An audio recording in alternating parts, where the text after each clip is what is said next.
Bien, entonces, pues muy buenas noches para ustedes dos que han sido muy puntuales en este ingreso a este inicio de actividades de nuestro semillero en inflexiones fenomenológicas. Como lo pudieron apreciar en la programación, voy a compartir pantalla. Voy a compartir pantalla eh, para observar un poco la programación en la que estábamos, que ustedes ya conocen, ¿no? Ya les compartí el plan de lecturas. Entonces voy a abrir ese archivo em, para que tengamos una mirada pues de lo que proponemos allí, ¿no? Em, Nosotros hemos venido haciendo este, digamos, plan de lecturas, ¿no? Así lo hemos venido planteando, ¿no? A lo largo de estos años.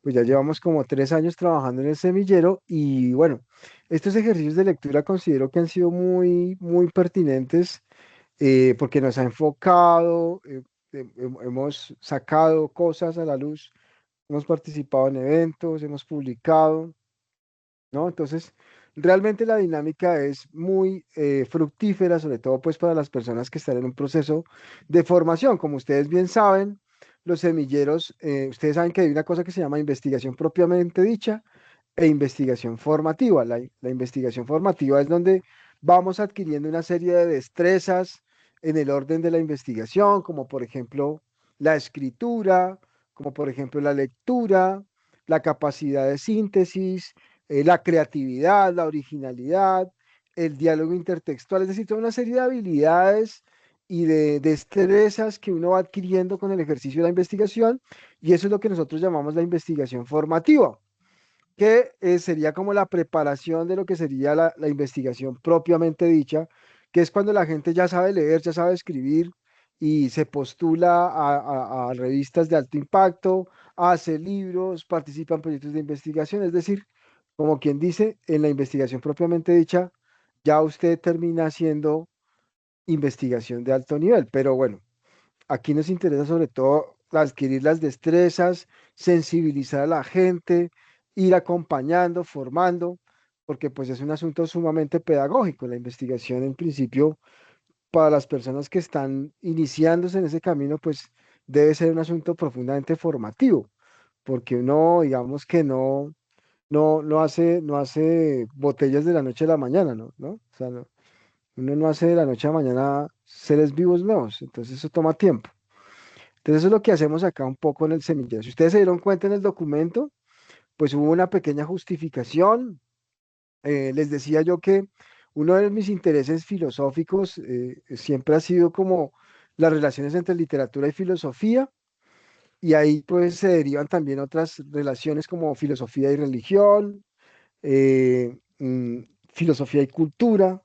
Son temas que a mí me han llamado poderosamente la atención y pues yo considero que la UNAD es un buen espacio para pensar estos temas interdisciplinares y particularmente la Escuela de Ciencias Sociales, Artes y Humanidades. Entonces, yo por eso proponía el ejemplo de Nietzsche y les decía que pues en el nacimiento de la tragedia, Nietzsche propone esa relación entre lo dionisíaco y lo apolíneo.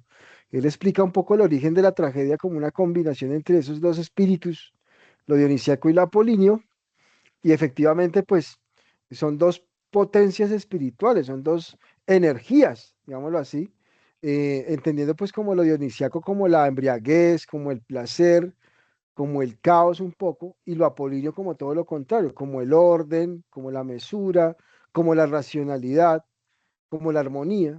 Recordemos que Apolo es el dios de la música, entonces, para hacer música, pues exige alto nivel de racionalidad, pero pues la composición musical también necesita de cierta embriaguez, de cierta irracionalidad.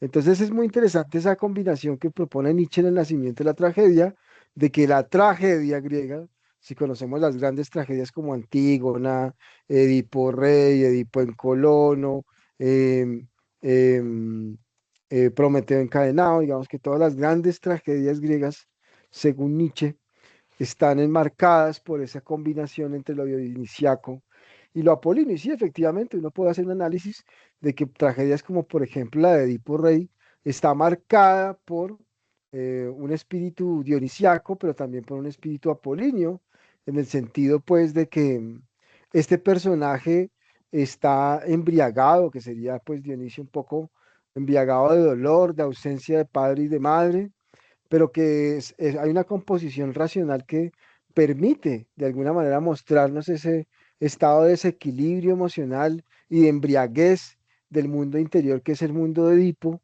y eso se muestra de alguna manera estéticamente y produce un efecto sobre la gente. Entonces, eso es el espíritu apolíneo, ¿no? Entonces, mi interés un poco es pensarme ese carácter bifronte que tiene el pensar, y por eso pues de camino al habla, si ustedes se percataron de ese detalle, pues tiene ese carácter bifronte que a mí me gusta, que yo les he comentado hace muchos años, algunos años, bueno, muchos, yo estoy hablando ya, pero algunas personas aquí que me conocen ya en varios años saben que me encanta mucho el carácter bifronte del pensar. Y entonces, pues definitivamente Heidegger en esta obra pues nos invita un poco a pensar esas relaciones entre lo poético y lo filosófico.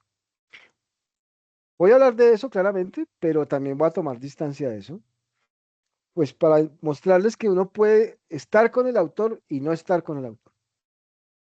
Yo creo que ustedes también se lleven esa gran lección el día de hoy, si es posible, si lo podemos lograr, ¿no?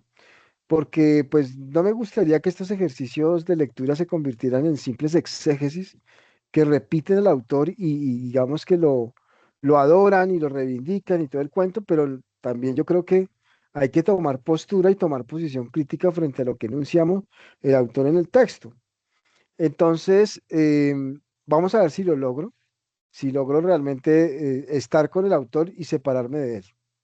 Pero entonces más adelante les voy a mostrar eso. Mientras tanto, hablamos un poco del documento que se les entregó a ustedes, que es como la carta de navegación durante este primer periodo académico, donde espero que podamos encontrarnos felizmente en el propósito, pues, de este objetivo general, que es analizar los umbrales entre el lenguaje, la palabra poética y la filosofía, en la obra de Camino al habla de Martin Heidegger, en el marco del centenario de Ser y Tiempo, ya que es la efeméride que se está celebrando el próximo año. Por aquí tenemos a Juan Manuel, que lo vi por ahí, que está organizando un evento sobre Heidegger. Entonces, pues, interesante poder participar en este evento a partir de esta lectura que estamos haciendo de Camino al Habla y pues claro, en ese diálogo con Ser y Tiempo, y ver allí pues eh, cómo se construye pues esta filosofía que propone Heidegger y que claramente pues responde también un poco a las efemérides que se van a celebrar creo que el próximo año, si no estoy mal. Entonces, tenemos unos objetivos específicos, que es implementar ejercicios de lectura individual de la obra seleccionada para ser socializados y discutidos críticamente en los encuentros periódicos del semillero siguiendo el cronograma propuesto. Hoy haremos este ejercicio individual, pero que también debe ser una cosa socializada y que también debe ser como una lectura común. Cuando digo lectura común me refiero a que todos de alguna manera hemos leído el texto y estamos en disposición de dialogar, discutir, cotejar, observar, ¿no? Porque pues la ventaja de la lectura comunitaria es que si Pepito Pérez vio algo, pues Juanita vio otra cosa. Entonces, lo interesante es que mientras que Pepito Pérez defiende su idea, Juanita defiende la suya, y en esas dos perspectivas vamos alimentando y vamos enriqueciendo la lectura del texto. Eso es lo que se llama de alguna manera un diálogo comprensivo, ¿no? Un diálogo comprensivo. Examinar. Entonces, otro objetivo que nos proponemos es examinar los problemas epistemológicos y metodológicos que emergen al desdibujar los límites del lenguaje, identificando cómo la palabra poética ofrece una nueva perspectiva fenomenológica frente a la no filosofía. Esto me parece también muy importante porque no podemos olvidar que este es un semillero en fenomenología, ¿no? Y que la fenomenología está ahí para decirnos, para aclararnos el camino, también pues también nos puede perder. Entonces eso también puede pasar con la fenomenología y claramente, eh, ¿cómo entendemos pues la fenomenología como esa filosofía que habla del mundo de la vida? Y también sería muy interesante poder averiguar cómo aflora o cómo se muestra el registro fenomenológico en este Heidegger que estamos leyendo de Camino al Aula. Entonces, les decía yo, esta es la parte que yo me quiero concentrar un poquito. La sesión de hoy va a ser explicar un poco, digamos, este documento, que yo creo que es importante que lo tengamos claro, porque como yo les decía en la sesión anterior, la idea es que nuestros ejercicios de lectura individual se vayan encaminando hacia la elaboración de un guión para un podcast, ¿sí? Podcast que sería como el objetivo grande que tiene estos ejercicios de lectura, estos encuentros periódicos, es ir alimentando, ir creando, digámoslo así, em, la memoria o más bien el andamiaje, ¿sí? Me gusta más el andamiaje, el esqueleto, más bien de lo que va a ser cuando nos pongamos de acuerdo en el guión y saquemos el podcast, ¿no?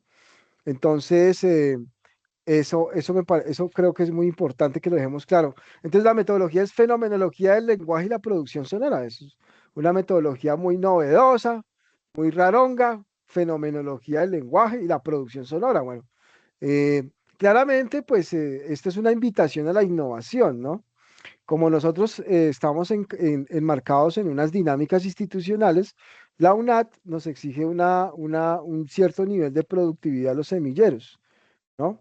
Pues nosotros hemos venido de alguna manera asumiendo esos criterios de legitimación de nuestras prácticas investigativas y pues hemos participado en eventos, hemos publicado en revistas, em, y todas esas cosas suman, ¿no?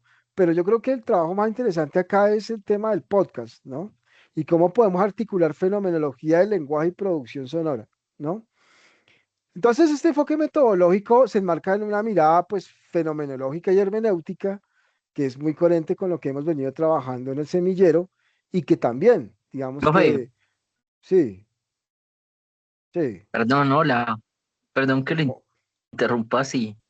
no, señor, interrumpa, adelante.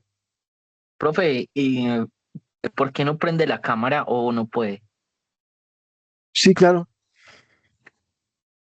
sí, claro, sí puedo aprender. Ahí ya, ¿me Más ve usted? emocionante. Más, Eso, epa, claro, es que, gracias. claro, sí, la vivencia. Muy bien, les presento a Pedro. Pedro, querido, ¿cómo estás, mi hermano? Muchas gracias por recordarnos que somos sujetos vivos.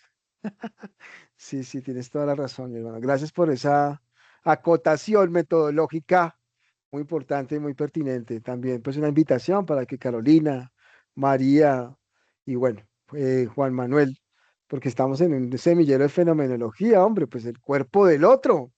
Y más faltaba. Muy bien, Pedro, gracias por recordarnos ese elemento fenómeno. El otro existe, el otro también existe. Muy bien, muchas gracias, mi querido. Ahora sí, sigamos entonces con esta, la idea del enfoque metodológico. Les comentaba yo que pues el enfoque es fenomenológico, hermenéutico. Es decir, cuando digo el enfoque fenomenológico, hermenéutico, me refiero es que le prestamos atención a las vivencias, le prestamos atención a la configuración de experiencia y le prestamos atención también al lenguaje, ¿sí? Eso es como unos elementos que están ahí implicados al momento de pensar esto del corte fenomenológico hermenéutico. Entonces, no se trata de acumular información sobre el autor, sino de habitar el lenguaje de como la casa del ser. Eso es una idea que vamos a encontrar en el texto que tenemos programado para el día de hoy. ¿Con qué significa eso de habitar la casa? ¿No? Si podemos habitar la casa o nos toca irnos para otra casa, ¿sí? Porque yo también creo que seguramente las moradas hay que multiplicarlas. La idea de la morada es muy poética, ¿no? Es muy poética y cuando Heidegger por ejemplo dice, dice el habla es la morada del ser, ¿cierto? El habla es la morada del ser, es una cosa muy, muy profunda, ¿no? Entonces uno se pregunta qué clase de morada es esa, qué casa, cuál casa, por qué una casa, hombre. Pues esas son las licencias que se puede permitir este filósofo, pues ya a esta edad, ¿no? Estamos hablando de que Heidegger ya es un autor supremamente conocido, famoso, pero que ya como ocurre con los grandes pensadores y pensadoras, pues comienzan a hacer otras cosas con su filosofía, ¿no? Em, Y hacer otras cosas implica como hacer otros diálogos y otras miradas a su obra.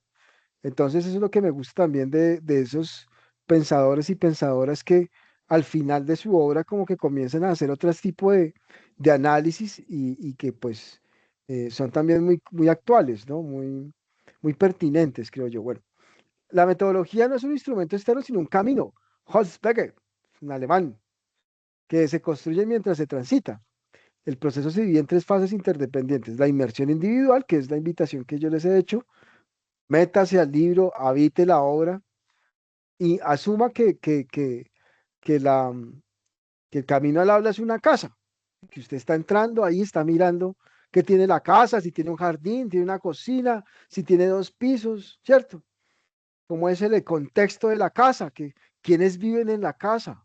Entonces, cosas me parecen bellísimas. Creo yo que si seguimos la metáfora de la casa, pues vamos a encontrar cosas maravillosas de Camino al Habla de Heidegger. Entonces, este trayecto busca borrar los límites rígidos entre la filosofía académica y la experiencia vivida, permitiendo que el lenguaje revele lo que habitualmente permanece oculto en el silencio de los conceptos. Bien, entonces la idea un poco es ir familiarizándonos con ese mundo de las ¿Lo planchaste? vivencias, con Sí. ese mundo de la habitabilidad del espacio. Entonces tenemos unas fases del proceso de indagación, que sería la escucha individual, que normalmente pues nosotros hacemos una hermenéutica al texto. Entonces en esta etapa inicial cada integrante del semillero se enfrenta en soledad con los textos seleccionados de Heidegger. No se trata de una lectura lineal o informativa, sino una escucha del texto. Cada miembro debe subrayar, anotar y cuestionar los pasajes que resuenen con su propia experiencia del lenguaje. El objetivo es preparar el terreno para el encuentro, asegurando que cada voz llegue a la discusión colectiva con una interpretación propia y fundamentada. Se espera que el integrante identifique aquí los umbrales donde el lenguaje se quiebra y deja ver la poesía. Fase 2, el encuentro dialógico, que sería la socialización fenomenológica. Entonces, los encuentros periódicos fijados en el cronograma funcionan como el espacio donde lo individual se hace colectivo. Aquí las interpretaciones se ponen a prueba. No buscaremos un consenso absoluto, sino una riqueza de perspectivas que enriquezca la comprensión del fenómeno. Se utilizará la mayéutica socrática combinada con la hermenéutica heideggeriana. Bueno, esto es muy ambicioso, ¿no? Cuando seguramente, pues aquí hay algunos que no tienen formación filosófica, cuando se les dice mayéutica socrática, no se asusten, y hermenéutica heideggeriana tampoco les dé un paro cardíaco, sino que la mayéutica socrática tiene que ver con la capacidad de diálogo que uno tiene con el texto, ¿no? Que uno puede dialogar con el texto, que el texto no tiene la verdad absoluta, sino que el texto es un lugar de enunciación donde su voz se va a escuchar, ¿sí? Y ahí hay un proceso, digamos, de interiorización, ¿no? Recuerden la máxima socrática, conócete a ti mismo, ¿no? Entonces, ir al texto es también como descubrirse uno a sí mismo como pensando, ¿sí? Y en ese sentido es como tomamos la mayéutica socrática. Y por otro lado, pues hay hermenéutica heideggeriana, quiere decir que tratamos de interpretar al hilo de lo que plantea el autor, pero sin convertirnos en un esclavo del autor, sino también tomando distancia, ¿ve? Hoy voy a demostrar cómo se puede hacer eso, ¿sí? Porque a veces usualmente terminamos siendo como muy esclavos del autor y yo creo que esa esclavitud al autor no es tan buena, sobre todo si estamos pensando en el podcast porque el podcast tiene una cosa muy interesante y es, digamos, la toma de distancia de los interlocutores, ¿no? O sea, los interlocutores conocen muy bien la obra, pero también saben tomar distancia, ¿no? Y creo yo que eso es lo que interesa porque la toma de distancia es justamente la posibilidad que abre el debate, o sea, el diálogo, ¿sí? Entonces, mm, ese podcast que se está pensando de alguna manera plantea que es fundamental generar ese espacio, pues, de distanciamiento crítico, ¿no? Ya, digamos, hay un moderador, digamos, ciertamente podríamos seleccionar un moderador que de alguna manera, mm, mm, pues, oriente el debate en caso de que se pueda dar, pero digamos que es una figura, digamos, que no es tan necesariamente, digamos, urgente, sobre todo en esta dinámica que nos estamos planteando. Eh, la transición poética, escritura para el oído, muy interesante esto. La fase culminante implica transformar el pensamiento filosófico discutido en un producto audible, recordemos el podcast, ¿no? Si ustedes han escuchado podcast, que yo sospecho que sí, saben muy bien que el mensaje, digamos, lo que hay que seducir es el oído del otro, ¿no? El oído del otro. Entonces, eso para mí es un reto muy grande porque seducir al otro no es fácil, ¿no? Llamar la atención, dejar que el otro deje hacer lo que está haciendo y le ponga atención a lo que uno está diciendo en el podcast, ¿ve? Entonces, a eso es lo que llamo una escritura para el oído. Entonces, hay que introducirle el ritmo, una cadencia. eh, Seguramente esto va a ser incluido cuando estemos diseñando el guión, pero váyanse pensando un poco en esa perspectiva. Pues claramente hay unos roles, hay unas responsabilidades, ya llegará el momento donde nosotros fijemos esas determinaciones, pero bueno, aquí están descritas para que ustedes tengan una idea básicamente de lo que queremos hacer. Bueno, igual tienen el documento, ustedes lo pueden examinar y tal, cuando gusten. Entonces, hoy lunes 2 de marzo comienzo yo, Juan Sebastián Ballén Rodríguez, con la lectura El habla. Aquí está el texto de Heidegger, de Camino al habla, de Camino al habla. Muy bien, entonces empezamos por el lado del habla, ¿no?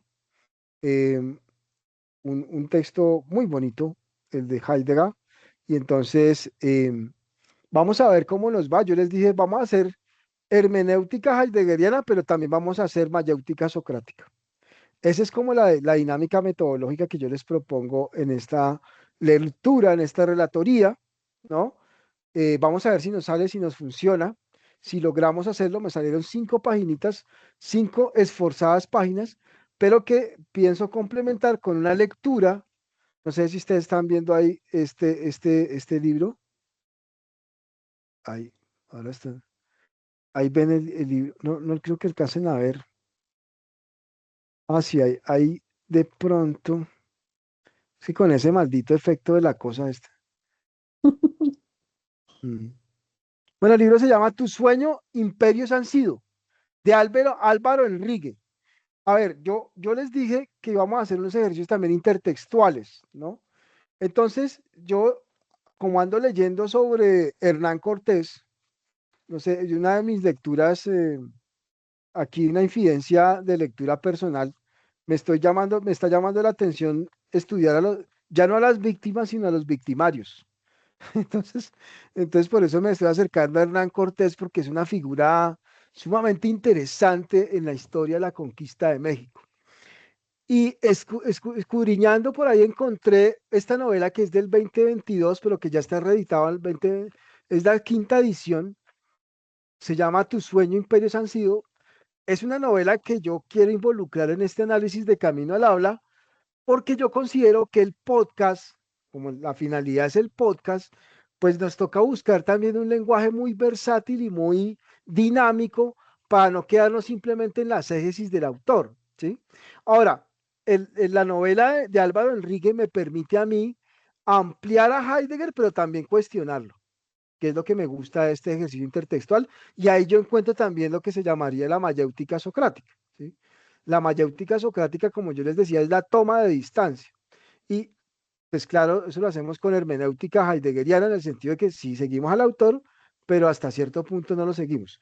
Entonces, yo les propongo un ejercicio intertextual el día de hoy, eh, dado que, como les decía al inicio, nuestra intención es como asumir una actitud bifronte entre la filosofía y la literatura, tal y como lo plantea Nietzsche, el maestro de la sospecha, en el nacimiento de la tragedia, por allá cuando hablaba de que la composición estética es una mezcla entre lo dionisiaco y lo apolíneo, que para mí pues es una tesis filosófica muy profunda y que yo quiero seguir de alguna manera pensando, sobre todo en la perspectiva heideggeriana, en De Camino al Habla. Entonces he titulado deliberadamente de esta manera: ¿qué es el habla? Del ensimismamiento hacia el encuentro con el habla del otro. Muy bien. Sin saberlo, usamos la cópula del verbo ser o estar. Todo el tiempo hablamos desde el verbo para denotar fundamentalmente que algo es, que existe, que es real y en lo fundamental que la reviste un significado. Y es así como podemos hablar de que la silla es aquello, la ventana es esto otro, y la camisa es, etcétera. Las cosas son sin más y las implica un sentido. Ser implica significar. Pero ¿qué ocurre con el habla? Heidegger nos deja en la penumbra cuando define el habla como el habla en sí misma. Es decir, ante la pregunta de ¿qué es el habla? Nuestro autor responde de una manera polípote. El polípote es una figura retórica, ¿no? Se las defino aquí abajito. Es una figura retórica donde el sustantivo lo define otro igual o su forma verbal en infinitivo. Heidegger nos tiene acostumbrado a este tipo de trucos. El clásico, la nada, nadea. Entonces aquí pasa algo muy parecido cuando él define el habla, habla, ¿no? Sin embargo, ¿a qué ancestralidad corresponde este sentido ontológico de interpretar el habla?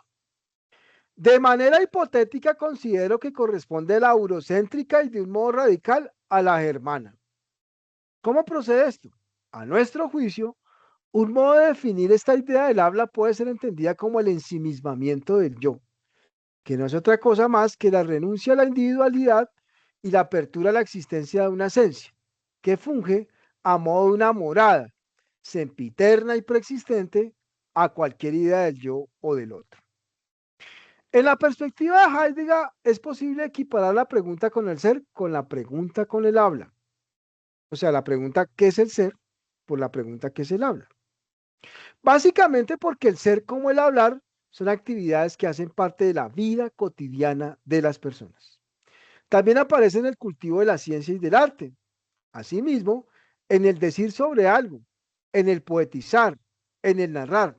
En otras palabras, que la pregunta por el habla implica la pregunta por el ser. Lo paradójico de esto es que su esencia no está en nosotros, sino que ella se encuentra en una morada, que es diferente a nuestra subjetividad y donde apenas somos sus visitantes. No es el hablar en nosotros, sino una morada a priori que nos antecede y nos estimula al habla. Pasamos entonces de una filosofía del ser hacia una filosofía del lenguaje que deviene en una suerte de metafísica.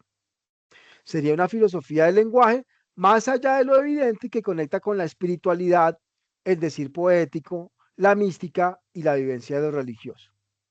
Como se ve, esta tendencia es mucho más abarcadora que la simple mirada analítica del lenguaje, pues implica considerar que el habla como esencia y morada desborda al sujeto y su lógica argumentativa y de la discursividad en el logro de la intencionalidad comunicativa, en su dominio de la palabra, en su pretensión de gobernar con el lenguaje. Habría entonces un lugar indeterminado donde el habla opera sobre lógicas del sentido, donde la semántica veritativa aún no logra conocer lo que hace el ser humano cuando habla. Para considerar un ejemplo de la tradición teológica cristiana, hablar del habla es como aumentar a Dios en su ausencia, en su no presencia, es decir, en su negatividad y no en su positividad, en su presencia, en su carácter empírico. Es por ello por lo que filosofar sobre el habla, tal y como lo plantea Heidegger, es un desborde que explora el más allá de los límites del lenguaje. De este modo lo plantea nuestro autor cuando señala que, citamos a Heidegger, tratar pensativamente el habla significa, por tanto, proponer una representación de su esencia y delimitarla debidamente respecto a otras representaciones. Hasta ahí la cita. Ahora bien, ¿qué sentido tiene esto del pensar el habla? Este giro filosófico que propone la conferencia de Heidegger nos lleva a considerar diversas ideas análogas. Por ejemplo, en un momento de la lectura se dice que el pensar es igual a dilucidar desde el sí mismo del sujeto hacia su esencia, entendiendo con ello como, comillas, al recogimiento en el advenimiento apropiador. Hasta ahí las comillas. Entonces resulta que el habla nos descubre con una vida subjetiva no manifiesta, donde su conexión con la esencia está en el otro lugar y lo que resulta más revelador nos regresa a la morada. Así lo propone Heidegger. Citamos a Heidegger. Reflexionar acerca del habla requiere entonces adentrarse en el habla del habla para establecer nuestra morada en ella, esto es, su hablar, no en el nuestro. Solo de este modo podemos llegar al ámbito dentro del cual puede darse o no darse desde ella misma el habla nos confíe su esencia. Al habla confiamos pues el hablar. No quisiéramos fundamentar el habla desde otra cosa que no sea, que ella no sea, ni tampoco explicar otra cosa a través del habla. Hasta ahí la cita de Heidegger. ¿Qué es la moral? ¿Acaso será el mundo de la vida? ¿El mundo sin más? ¿Una tradición, una herencia, un abismo insondable que en lugar de hermanarnos nos separa y nos regresa nuevamente a esa condición de aislamiento, de incomunicación y de soliloquio existencial? Y él habla es el abismo. Acá Heidegger evoca la obra poética y religiosa del polifacético Johann Georg Hamann, muy recomendado. Fue maestro de Kant, de Herder, de Jacobi, de Goethe. O sea, fue el maestro de los duros de la ilustración. Este tipo fue el, sí, el maestro de la ilustración, alemana, hay que decirlo, ¿no? Pero era una figura muy interesante porque no, digamos, era ilustrado, pero no practicaba la ilustración. Era muy simpático Hamann, porque era más bien como religioso, poético. Entonces, por ejemplo, si ustedes leyeron ahí el habla, Heidegger evoca una conversación, posiblemente una carta con su discípulo Herder, donde le plantea que el logos es el habla, lenguaje oculto, dominado por el misterio y la profundidad. Es decir, Heidegger saca esa idea del habla de Hamann, propiamente, ¿no? Hay una pista, pues, para entender de dónde proviene el concepto. Hace parte, pues, de la hermenéutica filosófica, historiar los conceptos. Porque la hermenéutica es un ejercicio de historicidad de los conceptos, eso está en Gadamer. Entonces, en esa historicidad descubrimos de que Heidegger nos da una pista y es Hamann, como maestro de Kant, Herder, Jacobi, o sea, de los duros de la ilustración, pero también de los románticos. Herder, un romántico, Jacobi, ni hablar, y Goethe, pues por supuesto. Entonces, ¿qué tenía Hamann que llamaba la atención de estos personajes? Pues él tenía unas tesis filosóficas muy interesantes, inclusive tiene una lectura sobre Sócrates muy interesante. Eh, no es propiamente un diálogo como el de Platón, pero sí es como una suerte de elogio a Sócrates. Y es muy antagónico porque él piensa que Sócrates es la figura adversa a los sofistas, claramente, pero él representa a los sofistas como a los ilustrados. Y el sofista mayor para Hamann es Kant. Claro, pues, ¿cómo vería eso Kant? Bueno, de ahí que el autor de Ser y Tiempo plantee que el habla desborda la razón. O sea, eso es Hamann. La sobrepasa como el decir poético de Hamann y que a su juicio exacerba incluso la razón ilustrada, siendo tildada de sofística, en comparación con el habla en la poesía y en la religión. Desde el principio no fue el sapere aude kantiano, es decir, ten el valor de servirte de tu propio entendimiento, sino el verbo. Ah, carajo. Se me fue un momentico la oscuridad. Eso fue porque vino el verbo. Qué pena. Bien. Ahora bien, y a partir de la esquematización que plantea el alemán, tres son las variables que identifican el habla. Primero, hablar es expresar. El habla se exterioriza. Pensamos que una de las formas de pensar en esta exterioridad tenga que ver con la gestualidad, la corporalidad, la materialidad que acompaña el sentido de lo que se habla. Más adelante, Heidegger mencionará sobre el carácter pictórico y simbólico del habla, en especial cuando indica la relación entre el habla y el lenguaje de lo divino. Segundo, el habla es una actividad del hombre. En contraste, podemos señalar que los animales no hablan. Y tercero, lo expresado por el hombre siempre expone lo real y lo irreal. Sin embargo, ante la caracterización planteada, lo esencial al habla es una cuestión que permanece en el misterio. Hipotéticamente, Heidegger propone pensar la esencia del habla como poesía, y de este modo podemos conectar con los orígenes de la filosofía o los inicios líricos del acto del pensar. En este sentido, se descubre con el habla que se trata de un lenguaje que conecta con lo que es esencial a una cierta cosmovisión cultural y donde se cimentan las bases de un tipo de hablado. Esto se pone de presente en los análisis que plantea el filósofo a ciertas palabras de la lengua alemana y que en el fondo van constatando, no acabo un error, las conexiones con lo esencial, con la morada, etcétera. Hasta acá todo va bien. Pero ¿qué pasaría si involucramos al otro en el análisis? cómo el lenguaje del otro nos confronta y se convierte en un llamado a salir del ensimismamiento, del rito que busca ante todo el respeto a la moral. ¿Acaso con el habla no se violenta, no se cosifica, no se ironiza sobre la existencia del otro? El habla también nos descubre al otro no solo en su ontanar y profundidad, sino también en su manipulación y voluntad de poder. Es por ello por lo que pienso que desmontar el carácter eurocéntrico que subyace a la lectura heideggeriana sobre el habla implica abrirnos al mundo del otro, a esa suerte de hostilidad de la que hablaría Freud en el malestar en la cultura, justo cuando mi encuentro con el otro se produce en el escozor psicológico y emocional. En esta descolocación existencial que sugiere este universo de lo distinto, dentro de una entronización brutal que genera la idea del yo en la filosofía occidental. Así las cosas, podemos asumir que esto mismo ocurre si nos preguntamos por la esencia del habla en nuestras tradiciones culturales, especialmente las mesoamericanas. Por tomar un caso,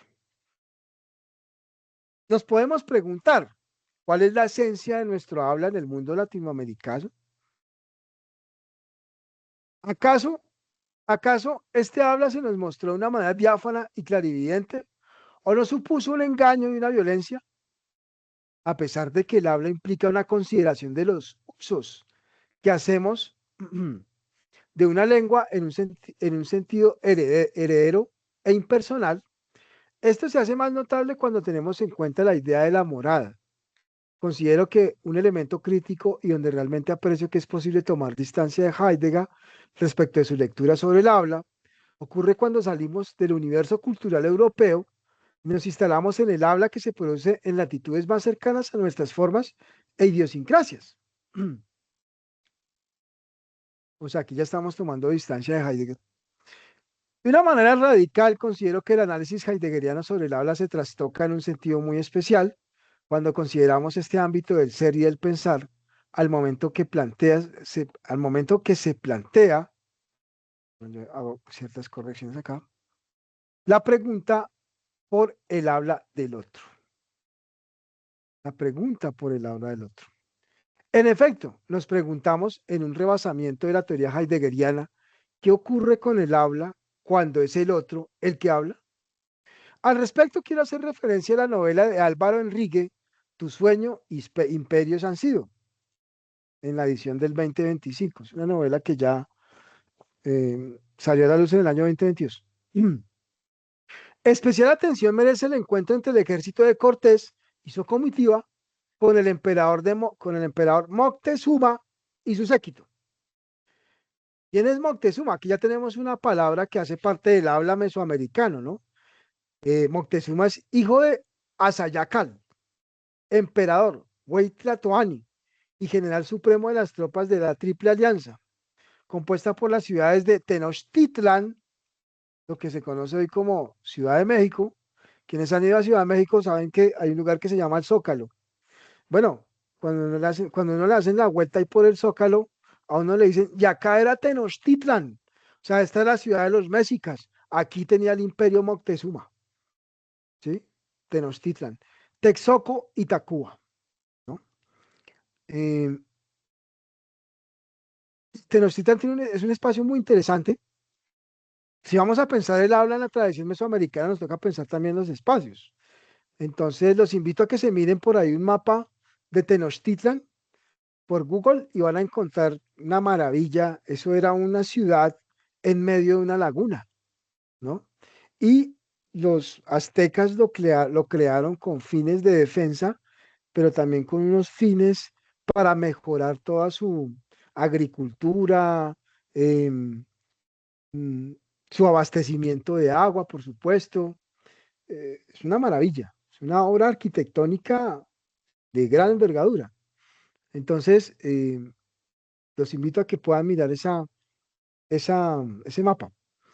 Entonces, de esta novela quiero explorar el tema del habla en un momento del relato, ya que me llama poderosamente la atención es que Cortés y sus hombres son invitados a comer en las casas viejas de Tenochtitlan, un palacio donde residían los antiguos jerarcas del pueblo mexica.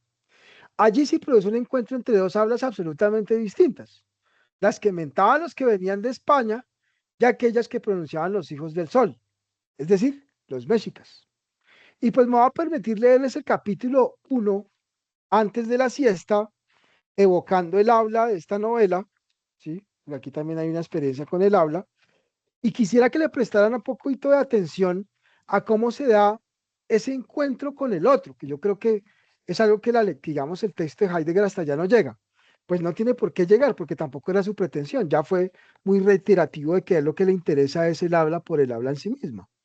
Y por eso uno entiende por qué su evocación a la poética de Tract y a estos poetas alemanes, a Rilke en algún momento, claramente pues pertenece a una tradición cultural europea.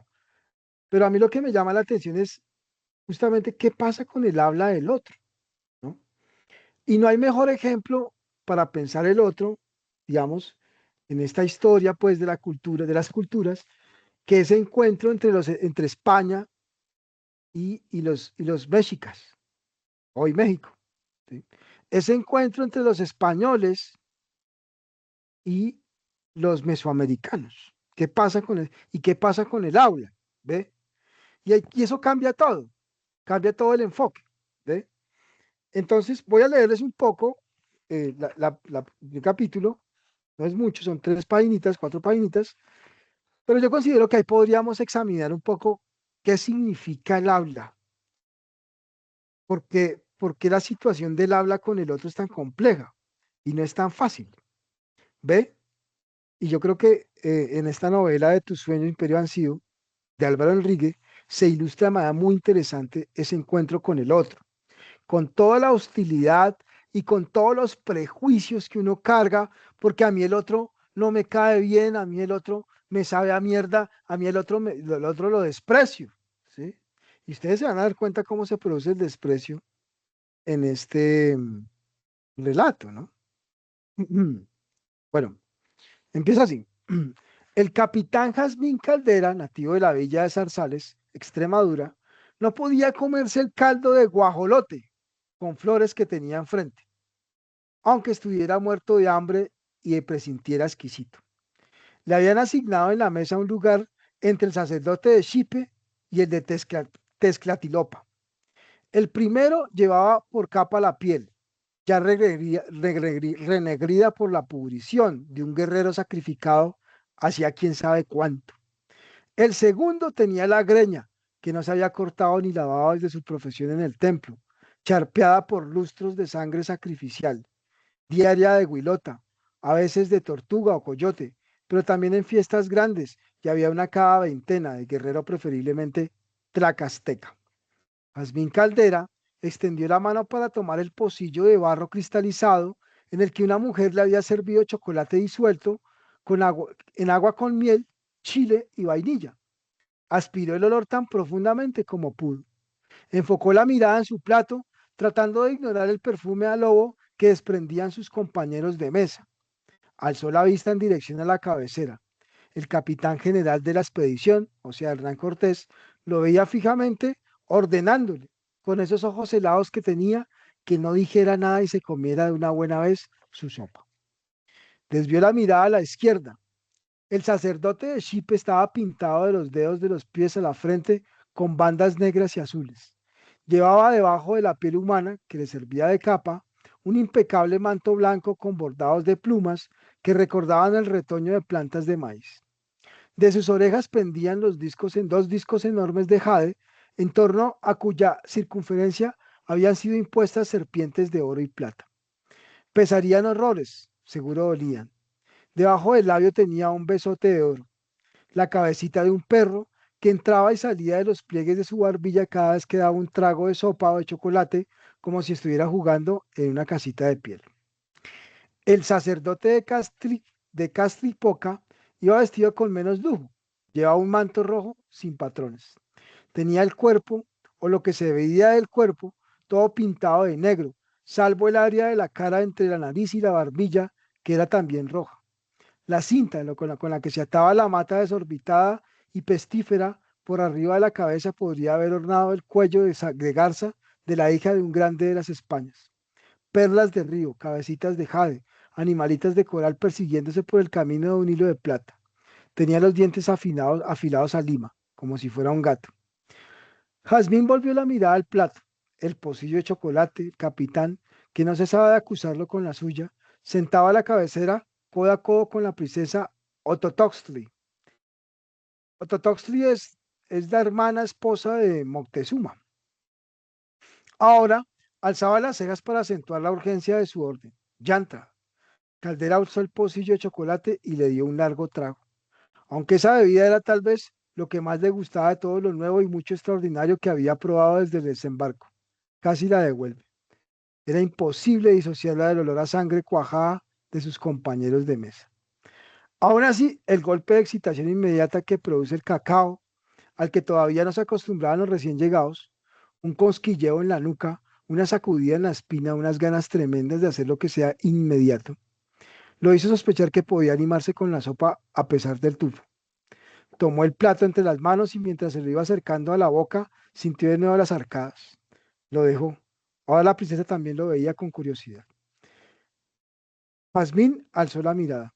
La alzó en cualquier dirección, menos la de los sacerdotes y el capitán general.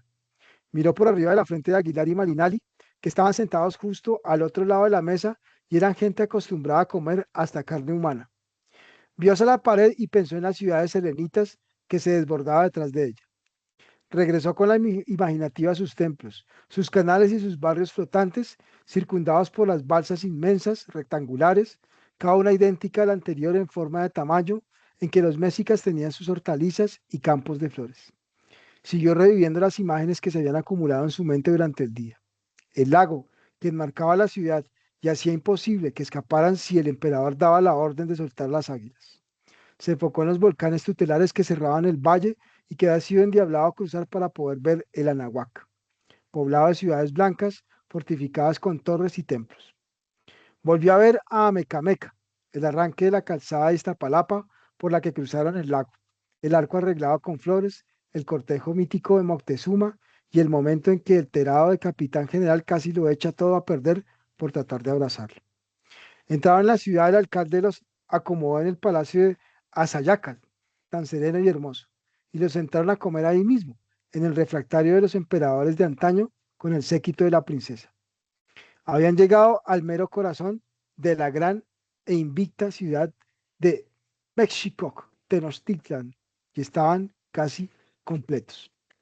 Bueno, yo dejo hasta ahí la lectura, pero lo que yo quisiera rescatar de esta novela, y en particular con este diálogo que estamos suponiendo con Heidegger, es que el habla del otro es algo mucho más complejo. Entonces, eh, miremos dos variables, por ejemplo, dos variables que me gustaría considerar en esta perspectiva de pensar a Heidegger en su texto El habla. Y digamos que voy a enunciar un par de proposiciones para motivar, digamos, la reflexión y el análisis intertextual. Entonces, vean ustedes que en el relato el habla inicia por una práctica alimenticia. Y digamos que conocer el mundo del habla del otro esto implica digerir sus alimentos. Ejemplo, cuando Jazmín Caldera prueba el caldo de guajalote con flores y también el chocolate con vainilla y chile. Segundo, el habla es una práctica simbólica. Y pues un ejemplo de ellos son las impresiones de Caldera ante los vestidos de los sacerdotes Xipe y Tezcatlipoca. De esos atuendos se destaca la siguiente descripción, que ya pues se las acabé de leer, ¿no? Claramente pues ellos se visten con cuerpos, con pieles de cuerpos de personas sacrificadas, ¿no? Y eso pues tiene un valor cultural y todas esas cosas.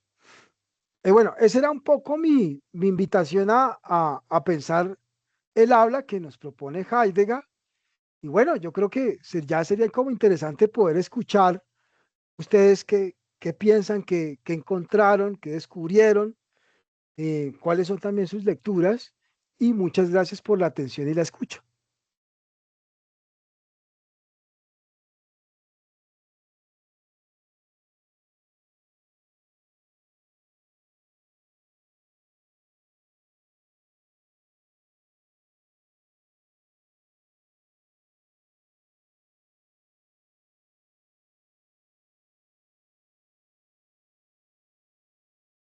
Hola, si nadie La, anima a hablar, yo hablo. la gran ayuda porque la gente yo creo que quedó como muy espantada por el tema del guajalote y la carne humana y esas vainas. Las pieles, las pieles de víctimas sacrificiales. Sí. Sino que yo me moví, entonces no estoy allá donde hay más luz, pero em, súper bacano pues la propuesta, profe, pues de desmarcar el, el tema del habla del contexto europeo y pues desafiarnos a hacer la fenomenología propiamente del habla aquí en las latitudes nuestras. Entonces, cuando usted dijo eso, yo pensé en estos días, hace como 3 días, 2 días, no sé, eso fue el sábado. Eh, Fue un taller aquí en Jericó, vino un señor de la Sierra Nevada de Santa Marta, de los Tairona, y estuvo con sus mujer y sus hijos. Él se llamaba Abimacu y la mujer se llamaba, le decían Abu, y pues los hijos súper bonitos por ahí jugando todo el tiempo. Y nos dieron un taller de tejido. Entonces, el primero como que contextualizó el tejido y puso el tema pues de que para ellos eh, el tejido es, no sé pues si sería una reducción decirlo así, pues como una especie de práctica espiritual y cotidiana permanente, que ellos llevan como una meditación cotidiana permanente de la que nunca cesan y ellos como que viven en la metáfora del tejer. Entonces él nos decía que tejiendo convivimos en las diferencias y pues que el ser humano es producto también de acuerdo a su cosmovisión de un tejido de diferentes hilos que antes eran invisibles y que al tejerse se concretan y se materializan. Esos tejidos son la visión, el oído, la palabra, la sangre, los tendones, el sexo. Eso son unos hilos que ellos consideran que cuando se tejen, finalmente producen la existencia humana. Eh, entonces era muy interesante, pues eso en primer lugar, ¿no? Pero ya después la señora, su esposa, pues que nunca dejó de tejer jamás, o sea, estuvo todo el rato tejiendo mientras nos enseñaba y ya, y antes y después, nunca dejaba de tejer.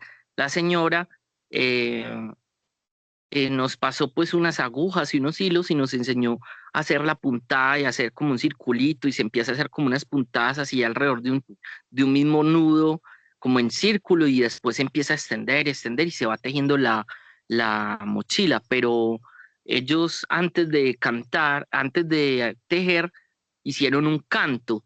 Entonces aquí es el tema del habla pues en otro contexto que no sea el europeo. Es que el canto, eh, el señor ahí cuando nos iba a cantar se puso súper serio y nos dijo, miren, estos cantos no se los inventaron hace 100 años, ni hace 500 años, ni hace 1000 años, sino que estos cantos están desde el origen, así lo dijo. Y entonces ahí dijo, es que con mi propia armonía les voy a cantar acá. Entonces empezó con una maraca a hacer como un sonido muy constante y ya a hacer un canto y la mujer mientras tanto ya no cantaba en primer plano, sino que ella hacía como un contrapunto así con una voz aguda de fondo así, mientras el hombre pues iba haciendo como diciendo las palabras. Entonces, respecto a eso, pues uno podría decir muchísimas cosas, ¿no? Em, la primera es como lo admirable que es, digamos, el habla como instrumento de resistencia, porque eso es lo que yo pensaba. Esa gente no tiene esos cantos escritos como los Vedas, ¿cierto? Por ejemplo, los Vedas, como los Upanishads o, ¿cierto? El Mahabharata. el Bhagavad Gita, pues el Bhagavad Gita es de muchos siglos después, pero póngale ustedes los Vedas que son escritos o compuestos oralmente alrededor de el siglo octavo antes de Cristo. Esos Vedas, esos Upanishads en particular, los Upanishads, eran una exaltación de la palabra como generadora de la realidad. Entonces, por eso ellos toman como punto de partida del el cosmos la sílaba Om, que es una vibración vocal. Ellos son conscientes de que es como una especie de, es una sílaba mágica, ¿cierto? Y por eso la vinculación tan especial que tiene en el hinduismo, pues la palabra con el sonido, desde el punto de vista sónico, con la curación y con el acceso a lo divino, ¿no? A través del mantra. Eh, pero miren que es cronológicamente simultáneo el desarrollo de las culturas védicas en la India y el, digamos, un apogeo de las culturas precolombinas que hubo aquí alrededor del 500 antes de Cristo, porque eso es lo que uno observa cuando va a Villa de Leyva, a ese lugar que llaman el infiernito y que son puros falos, eh, que están ahí erigidos todavía y que hacen parte de un observatorio astronómico, pero que además tienen un significado de fertilidad, pues. O sea, la metáfora de ellos sigue siendo la fertilidad miles de años después. Y lo que yo quería decir es que mientras que los Vedas fueron escritos y los Upanishads fueron finalmente pasados al sánscrito, al alfabeto de Vanagari y a los otros diferentes alfabetos, eh, de la transición hasta llegar ya al sánscrito y convertirse en un corpus y digamos también en el centro del dogma de todo ese conocimiento védico. Mientras que eso pasó allá, estas culturas de nuestro continente, ellos no optaron por la cultura escrita, sino que ellos conservaron la oralidad. Y aquí es que me parece que eso les permitió sobrevivir hasta el 2026 con su propia cultura, ¿cierto? Porque a la vez que, digamos, eh, se pierde la capacidad de repartir el mensaje por todo el mundo de los cantos de la sierra, a la vez que se pierde eso, se gana, eh, digamos, la identidad y la magia de esas palabras reconcentradas pues en las prácticas de ellos. Pero iba a decir algo más que se me pasó. Eh, Era que eh, tanto en el hinduismo pues como en las culturas precolombinas, eh, la palabra, el sonido, la vibración, entendía en diferentes contextos, pero siempre digamos la palabra unida al canto, ¿cierto? Porque es el canto el que articula ese habla para que se vuelva pues pensamiento, un evento del lenguaje, ¿no? Entonces ahí es donde yo quería hacer énfasis en el, como esa conexión originaria entre el pensamiento y el canto que existe en la cultura de los taironas y que a lo que yo quería llegar con eso es que esa relación, perdón, que esa opción que ellos tuvieron por la oralidad fue también un instrumento de proteger su identidad de, pues sí, de la alienación de sus elementos culturales, ¿cierto? Y que la oralidad también de alguna manera conserva el calor del ser humano que te está entregando esa información, nunca deja de ser, nunca pasa a ser una información fría y nunca puede entregarse a través de una tercera persona. Entonces es un medio de crear pensamiento y de crear canto que, digamos, depende mucho de la paleta emotiva del ser humano en el momento en que entrega esas palabras. Y por eso me parece que cuando escuchaba a ese señor y a esa señora, pues cuando nos hablaban hace 2 días, yo sentía como si todo lo que dijeran surgiera una altísima autoridad, pero no era como, digamos, esa eh, complejo de inferioridad epistémico que podemos tener como occidentales, sino que yo realmente sentía que las palabras que ellos dicen, las dicen desde un lugar que no es el de la escritura, que lo dicen siempre, digamos, desde un lugar de la oralidad, que es una conexión de la palabra con el corazón, que, digamos, rebasa pues las nociones rígidas de la racionalidad occidental y remite más bien a la capacidad de entablar puentes entre el lenguaje y la emoción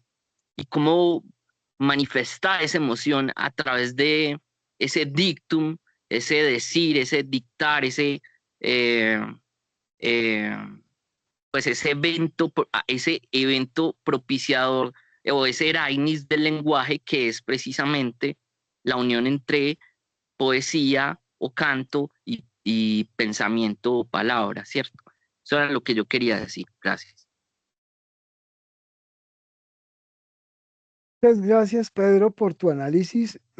Sí, es muy acertado. La lectura que estás proponiendo va un poco en el hilo que yo estaba sugiriendo y, y está muy interesante, muy interesante. Yo creo que es muy interesante ver cómo Heidegger también lo invita a uno a pensar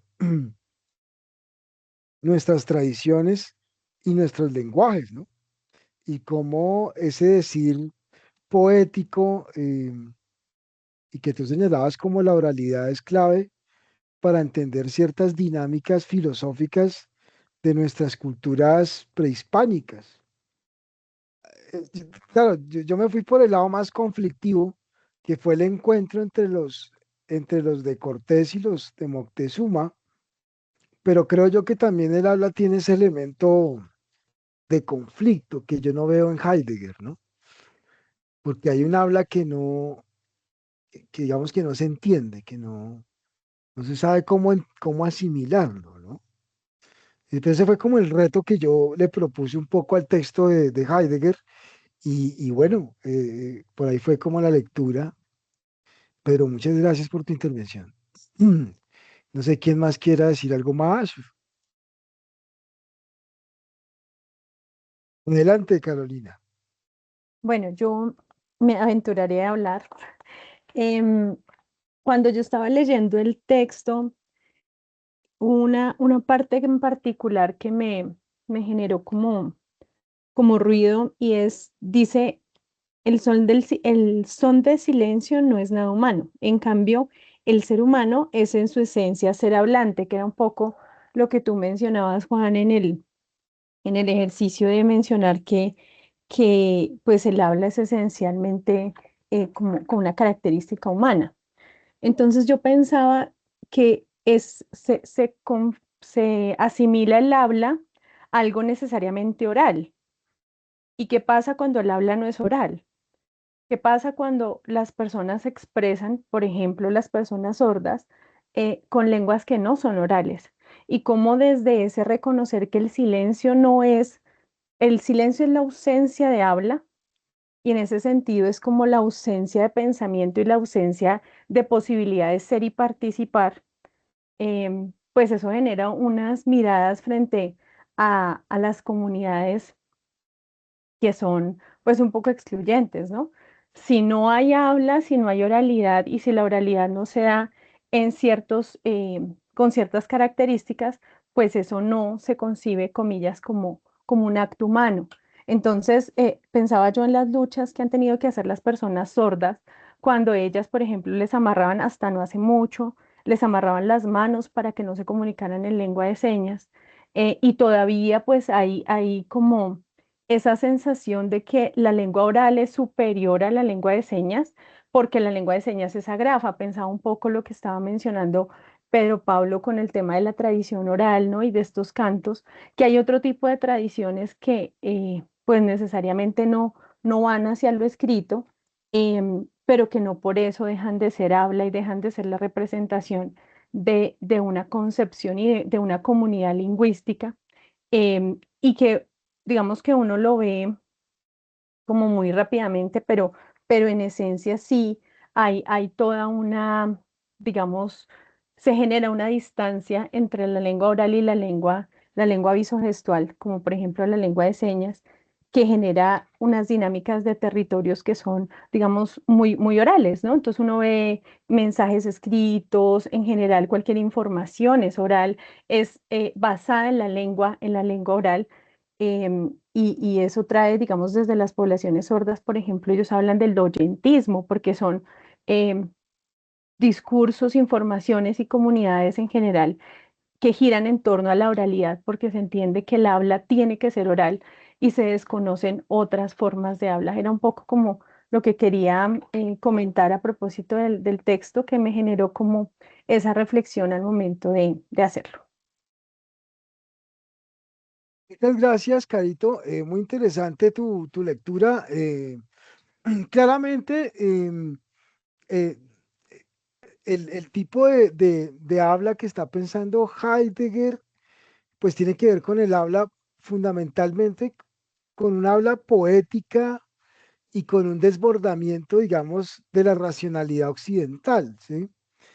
Y entonces, en ese desbordamiento de racionalidad occidental, se descubren otros lenguajes, otras gestualidades, y a mí me parece muy interesante lo que tú lo relaciones con, con el lenguaje, pues, de los sordos, y también o sea, considero que ahí hay elementos por trabajar también porque, claro, eso no, digamos, no es que permanezca en el ámbito del misterio, sino que ahí hay otras cosas que hay que tener presentes, ¿no? Y me parece pues muy interesante. Claro, es un desafío epistemológico lo que nos propones, entonces, muchas gracias por esas preguntas. Muy bien. Eso se trata el semillero, muchas gracias. Ah, muy bien, ¿quién más quiere intervenir? Bueno, yo creo que era una intervención muy corta. Pienso que después de lo que tú nos propones es volver a leer otra vez el documento, porque quizás van a surgir más miradas cuando no solo uno se guía por lo que el autor ha dicho. Pensaba desde el hecho de hablar, pero hablar para someter al otro o hablar como pues lo propondría Levinas, la responsabilidad que tenemos al escuchar al otro o la responsabilidad que tenemos de la presencia del otro y hacernos responsable de lo que el otro está también de una u otra manera queriéndonos compartir, porque el otro puede ser conocido o poseído, pero entonces en eso que, pues que hemos visto, el hablar no es solo el hablar consigo mismo, sino que el hablar también implica tratar de reconocer al otro. Y yo lo veía, era desde la lectura que tú mismo propusiste desde los alimentos, ¿no? Cuando de pronto se describe cómo el otro se está alimentando, el tener que ponerme en posición del otro, pero también la responsabilidad no solo de quien describe, sino de quien escucha lo que el otro ha descrito. Entonces es un hablar desde la diferencia, que no estrictamente es una diferencia que apacigua, sino que es una diferencia que nos lleva a mm, amplificar los mundos, no solo mi mundo, sino a hacerle conocer al otro lo que yo estoy tratando de vivir, pero también tratar de reconocerme a partir de lo que el otro me está invitando a vivir. Básicamente era eso, pienso que tendría yo que volver a leer nuevamente como todo el documento, o sea, todo ese primer capítulo, porque me pareció complejo de una u otra manera. Cuando él habla de la poesía, de los poemas, de la estructura, de cómo debería ir de pronto un poema, y bueno, las relaciones que él hace más adelante, me parecía no tan fácil porque primero pues no soy muy cercana ni a los poemas, ni a los poetas, ni a la poesía, pero cuando él hace esa propuesta de tratar de ahondar pues, en este género, lo obligan a uno de una u otra manera a pensarse en metáforas, a pensarse en como otros ritmos de hablar no tan de la cotidianidad. Entonces, también pensaba en la parte de lo que se menciona como desde Nietzsche, desde ese poder de voluntad, que es no solo que hablar es conocer o comprender un concepto o teorizar, sino que también acá hay una intención de dominar al otro, ¿no? Entonces, esa intención del habla, no solo hablar por hablar para mí mismo, porque yo a mí mismo también tengo que dominarme y tengo que dominar lo que yo pienso y someterme a mí mismo dentro de las propias complejidades, y lo hablo desde la experiencia, ¿no? Cada cual trae su experiencia, pero cada cual trae su angustia y en esas inmediatas conversaciones que cada cual puede llegar a tener y hablar, en ese hablar hay sí silencios, hay también intentos bueno, de conflictuar consigo mismo, de acallarse, también de entrar sí, entrar en esas metáforas, en esos contrastes de la vida de los otros con la propia experiencia o de cómo yo vivo mi experiencia en diferentes momentos de la vida. Entonces pienso que el hablar no es solo el verbalizar o que haya un sonido, sino que el hablar es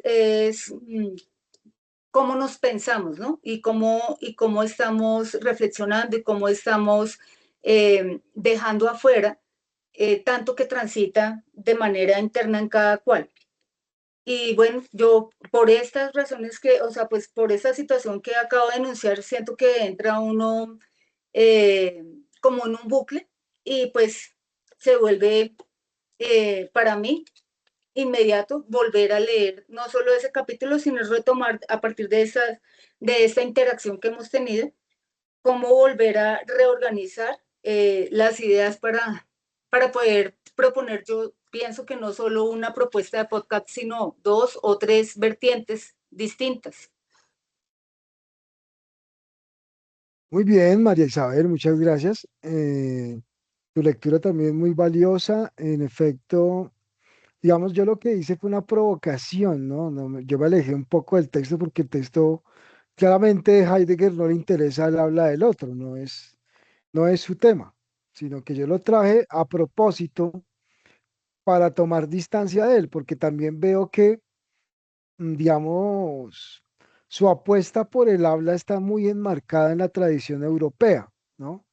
En la tradición de las letras europeas, ¿no? Entonces, esas tradiciones, y particularmente tratándose de un filósofo muy importante, digamos, contemporáneo, el decir poético, digamos, es una cosa muy desafiante y él encuentra ahí otros caminos para ingresar a lo que, recordemos que Heidegger es un pensador metafísico, entonces a él le está interesando el tema del ser y entonces el decir poético se le muestra como una morada. Hay que preguntarles a los de los lenguajes de las señas si ellos también hacen poesía. Yo creo que sí, ¿no? Hacen arte, ¿no? Sería muy interesante ver cómo lo hacen. Me parece muy bello eso, porque esos lenguajes también son dignificantes, ¿no? Son eh, profundamente moralizantes, ¿no? Y nos recuerda que el ser humano tiene una cosa que se llama espíritu. Entonces, yo me desmarqué un poco de esa lectura y provocadoramente, de manera provocativa, ¿no? En calidad de provocador, eh, pues yo quise involucrar el otro, ¿no? El otro, ¿qué pasa con el habla del otro? Y claro, yo veo que cuando el otro ingresa a la escena y si nos pone, y si contextualizamos a ese otro y a ese habla en un ámbito como el siglo XVI y el descubrimiento de la nueva de Latinoamérica y de sus culturas, pues vamos a encontrar un conflicto inevitable, ¿no? Entre el habla europea y el habla mesoamericana, ¿no? Y ese tema del alimento me parece muy interesante en la novela, porque uno piensa que que la conquista comenzó con violencia y con espadazos y escopeta y no, eso no fue así, eso fue una dominación también de la dieta, ¿no? Del habla en la comida, ¿no? Y como por ejemplo los españoles pensaban que la comida mexicana era un asco y estos tipos oliendo todo el tiempo a berrinche, ¿no? Porque es que, digamos, pues imagínese un man con un tipo vestido con una capa de una piel desollada. Eso no debe oler muy rico que digamos. Y digamos en una comida, pues imagínese usted llegar cagado a una cena. Bueno, son cosas así. Pero y curiosamente más adelante los mexicanos van a decir que los españoles huelen a mierda, ¿sí? O sea, se confrontan mutuamente, ¿sí? Sí. Bueno, bueno, eso es como una invitación a leer la novela y tal. Bueno, Henry Jesús despertó. Adelante, Henry. Estaba escuchando todo el tiempo ahí, estaba escuchando muy precisamente.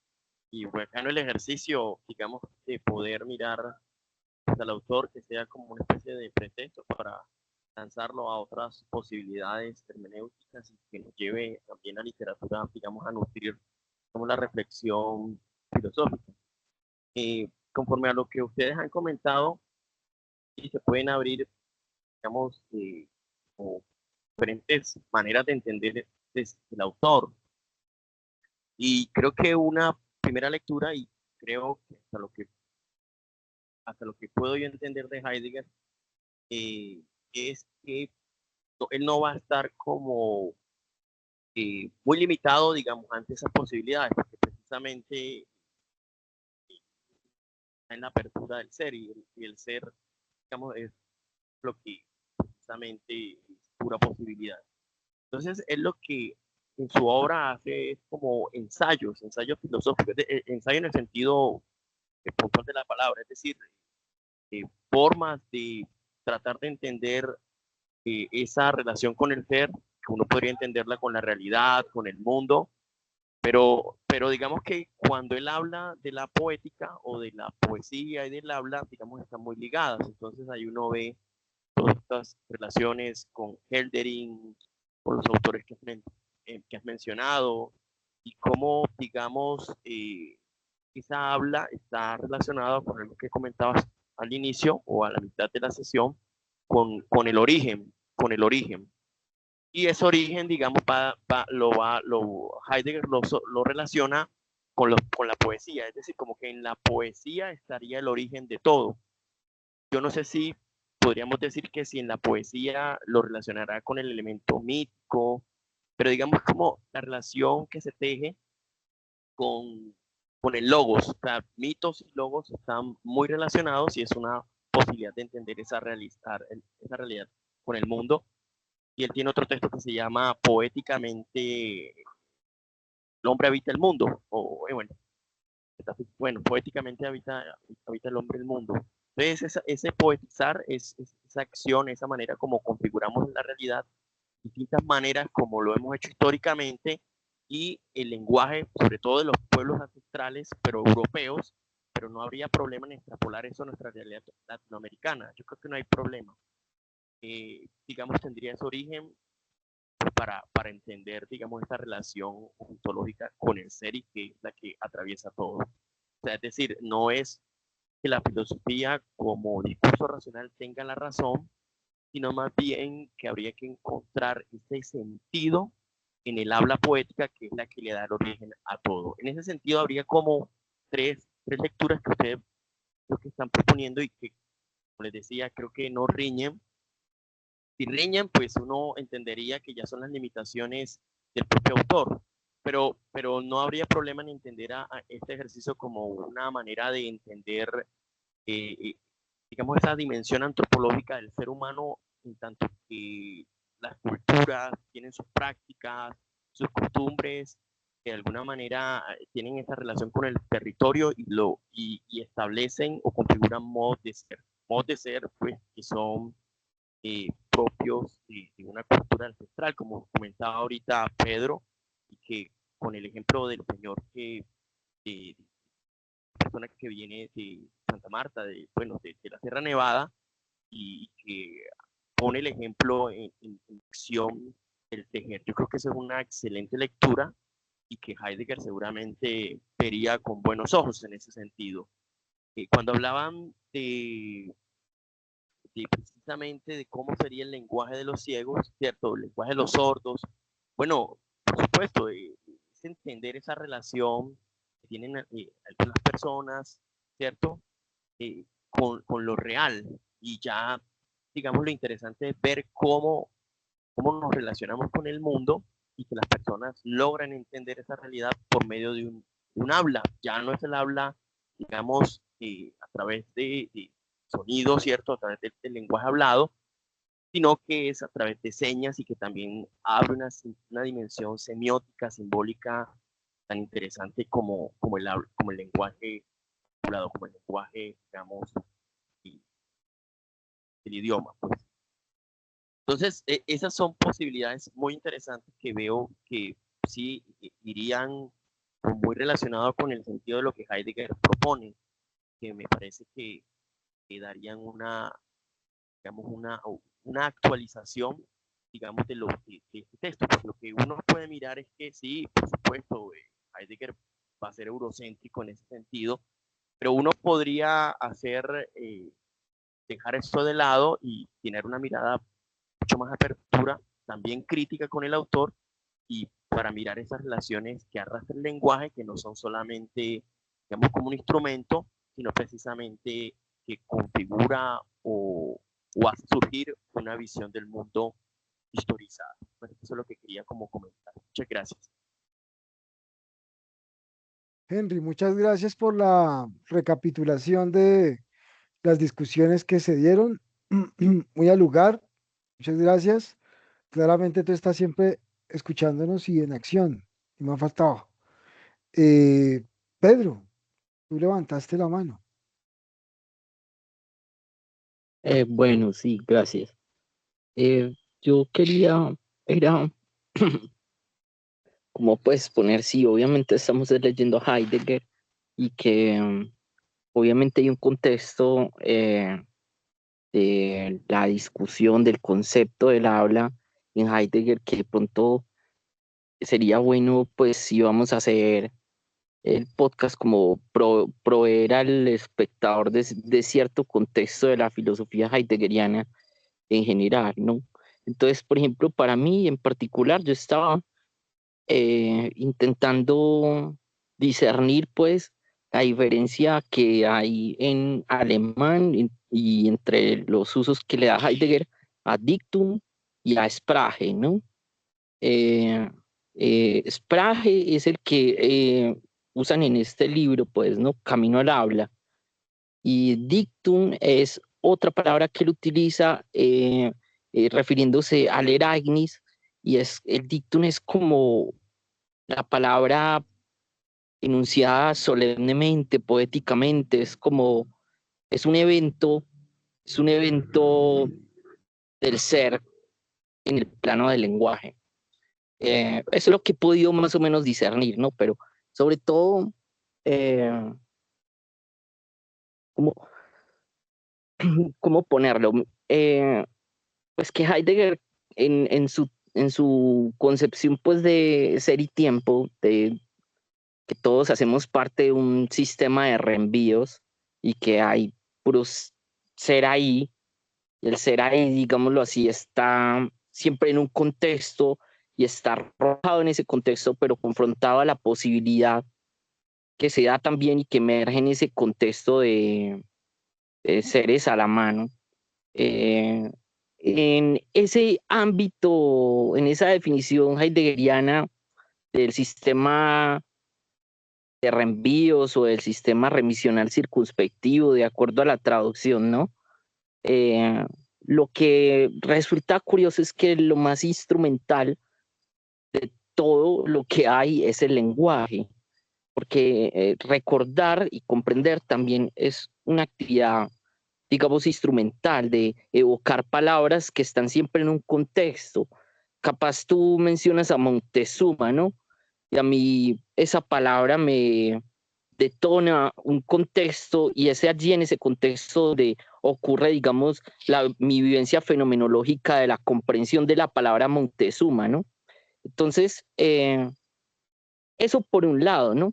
El tema de que lo más instrumental es el lenguaje y que la palabra, la pregunta sobre el lenguaje, sobre el habla, sobre la poesía corresponden a las diferentes niveles y giros también de Heidegger respecto a la pregunta sobre el ser, ¿no? Y también en ese sentido, retomo las palabras de Henry cuando dice, pues, si lo más elevado o digamos allí donde deberíamos buscar la esencia del ser no sería el pensamiento racional, sino propiamente la poesía. Y a propósito de eso, digamos, esa tesis no es solo algo romántico, sino que yo la puedo rastrear fácilmente en el pensamiento fenomenológico, especialmente en Husserl, ¿no? Porque miren que ya a la base de la fenomenología hay un poner en cuestión todo pensamiento positivo, ¿cierto?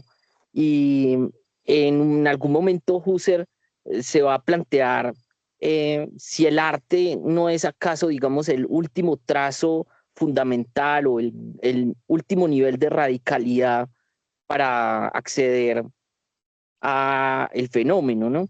La poesía o el arte. Entonces ya desde la tradición fenomenológica estamos viendo el arte como una superación del pensamiento positivo de la tradición, ¿no? Y por eso quería decir eso nada más. Ya. Ahora Juan Manuel comienza con comentarios eruditos. Sí, ya comenzó. Quién sabe qué bla, bla, bla. Bueno, muchísimas gracias a todos ustedes por participar en esta larga conversación.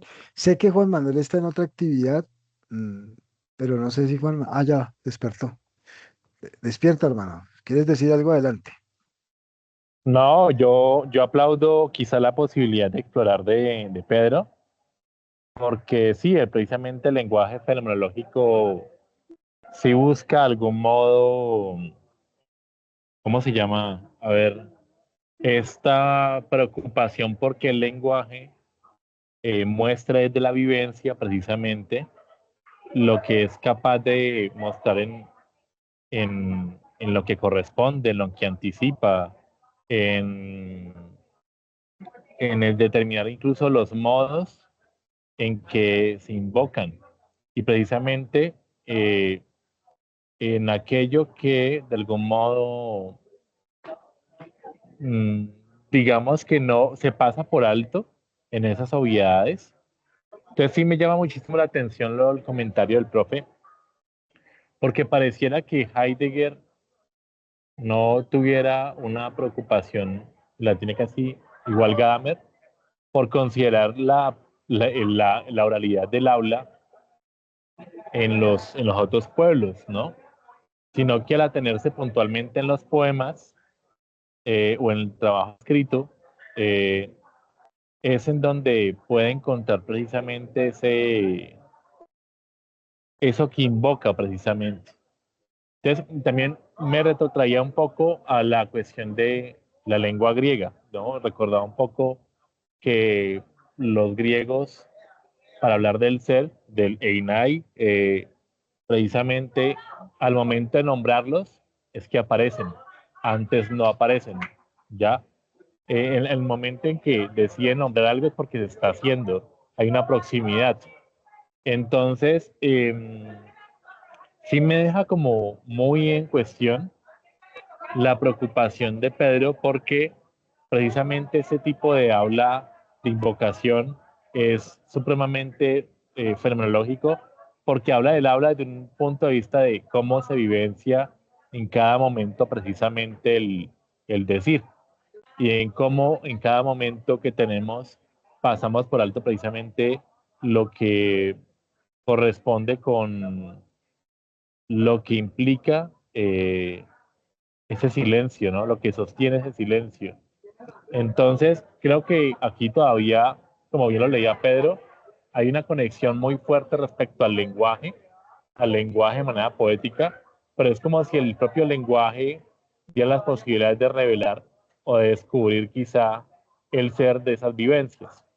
Y hasta ahí llega, pues precisamente por esa situación de lo poético es que podemos tener como una especie de revelación de aquello que es precisamente esa verdadera escucha en el decir, que no lo tenemos de manera familiar con el lenguaje cotidiano, sino que aparece justamente en el poético. Y en esto quizá hay un comentario que hace sí, Max Mann acerca de cómo incluso en el propio lenguaje poético está la capacidad de la creación y la imaginación, ¿no? Y lo que invoca, pero de algún modo retrotrae en sí mismo esa escucha que sostiene y es precisamente esa vivencia. Entonces, parecía que no pudiéramos hablar de manera directa, ¿no? Pero finalmente sí hay algo que se revela y es muy fenomenológico precisamente. Hoy escuchaba precisamente algo sobre la verdad y de pronto me gustaría que, si es posible, traerlo ahorita a última hora. ¿Qué posibilidad hay de relacionarlo con lo visible y lo invisible de Merleau-Ponty, hablando de que la fundamentación ontológica antes de esa verdad precisamente nace la vivencia subjetiva? Y ahí yo creo que el experto es el profe Ballén. Hasta ahí mi comentario y agradecer la invitación. Muchas gracias, Juan Manuel, por acotarnos esas precisiones conceptuales en Heidegger. Muy interesante conectar con el tema de la verdad, Merleau-Ponty. Eh, Claramente, pues, esta es una cantera de conexiones y muy bien, ahí quedamos las motivaciones para continuar pensando estos temas. Bueno, yo les agradezco mucho a ustedes haber participado en este ejercicio. Les recuerdo que la próxima sesión está a cargo de Pedro Pablo Gaibor. Él habla en el poema, que eso es el lunes 16 de marzo. Espero que podamos estar allí conversando y escuchando a Pedro en su lectura.